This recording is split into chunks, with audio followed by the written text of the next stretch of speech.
This is a super review of the Google Pixel 2. There's no way I can screw up that name.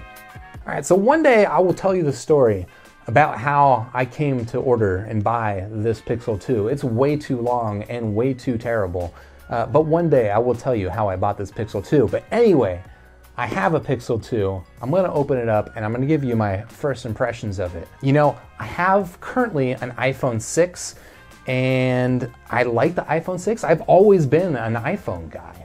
I had an iPhone 4, I had an iPhone 5, an iPhone 6, and I didn't think I was gonna be buying a new phone this year, but Apple's kind of screwed the pooch. The latest version of iOS 11, it's got some really bad problems, including Bluetooth just doesn't really work on my phone. It's been big enough an issue that I've been driven to the Google Pixel 2. Now, the Google Pixel phones have always appealed to me, including the Nexus phones that preceded them. You know, some people might ask, why didn't you get the Google Pixel 2 XL?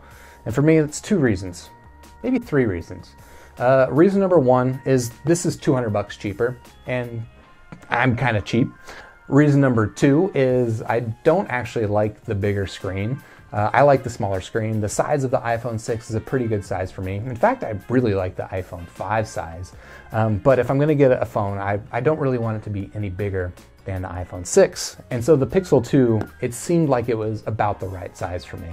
The third reason is that, I've read a bunch of different reports about issues with the screen on the Pixel 2 XL.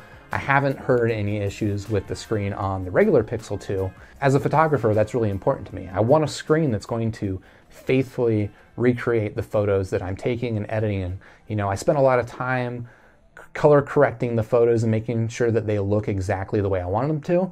If I have a phone that can't show them that way, that's going to be pretty frustrating. So my hope is that the screen on the Pixel 2 non-XL is not going to leave anything to be desired. So without any further ado, let's open up this box.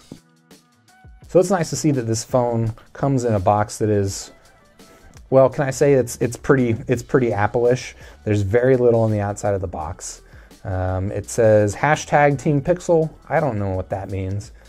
It's got Google Assistant built in. Okay, I don't actually really care about Google Assistant. What I care about is having a phone with Bluetooth that works.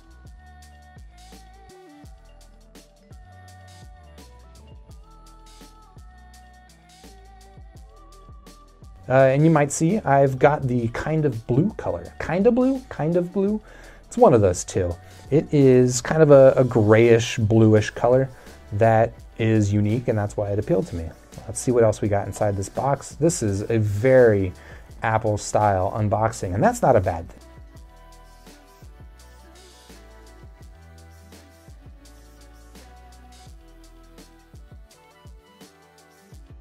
All right, so it comes with an adapter for a regular USB to USB-C. I actually don't know what I'm going to be using this for. It's interesting that that is right here on the top of the packaging because I have no idea why I need that. Why do I need this?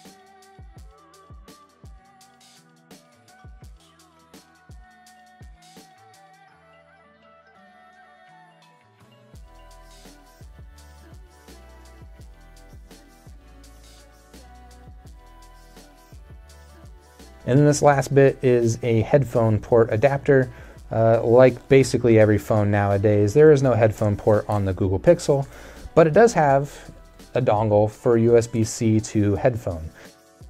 Hey, don't take that. All right, so I've gotten through the entire box and I still don't know exactly what I need this for.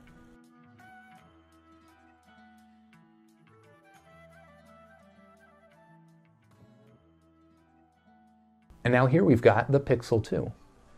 So let's see, first impressions of this hardware is it feels pretty nice in the hand. It feels like it's about the same size as my iPhone 6. The back of it is kind of a matte plastic, but it feels a little cool to the touch, kind of like a metal phone. From what I understand, the construction is metal underneath with the plastic on the outside. I'm not entirely sure why they did that.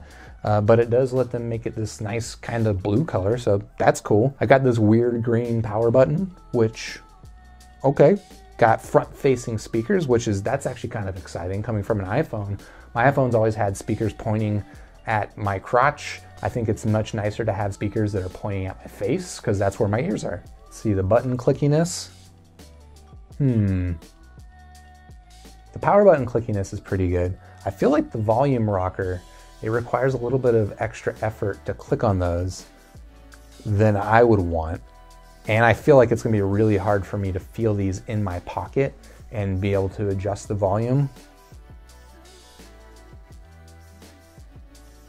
Let's go ahead and power this bad boy on and see if I can get any first impressions.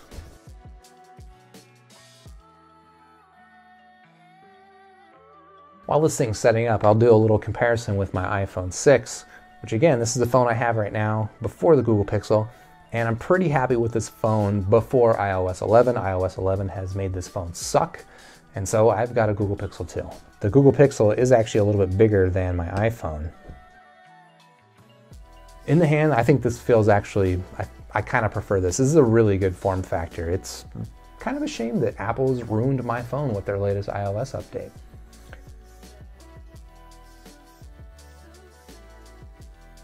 So compared to my iPhone 6, it's a little bit bigger. Weight is pretty similar. The overall build quality feels pretty comparable between the two phones. I do appreciate that the Pixel has got the front-facing speakers. The screen size is a little bit bigger as well, which I guess it's good that if the phone's going to be bigger, at least the screen is also a little bit bigger. The buttons are better on the iPhone. Sorry. Yeah, the volume rocker on this, I'm really not happy with that. That's kind of crappy. If I were to review the Google Pixel 2 at this point, and I gotta, that's what this channel is all about. It's all about superficial reviews. If I were to give this a nice superficial review, I would give it at this point, I'm gonna give it 4 out of 5. And I would have given my iPhone 6 a 5 out of 5 just based on form factor, except that Apple ruined it. Apple has not ruined this Pixel 2 yet, so my hope is that this will actually end up working out better for me. You know, the form factor, not quite as good as the iPhone 6, but it's also not very far behind. So yeah, and that color is really nice. So yeah, 4 out of 5. I'll give the Pixel 2 4 out of 5. If you're interested in checking out on Amazon, I got a link down below. There might be some good deals on it. Right now, Verizon has a pretty good deal on it, which is how I got this. But I might not actually encourage you to go to Verizon because of the aforementioned story, the effort that it took for me to buy this phone. It's kind of unbelievable. I can't tell you about it right now. But anyway, that is the Google Pixel 2. If you like this content, you can hit the like button down below, subscribe to the channel, and I'll see you in the next episode of Super Review.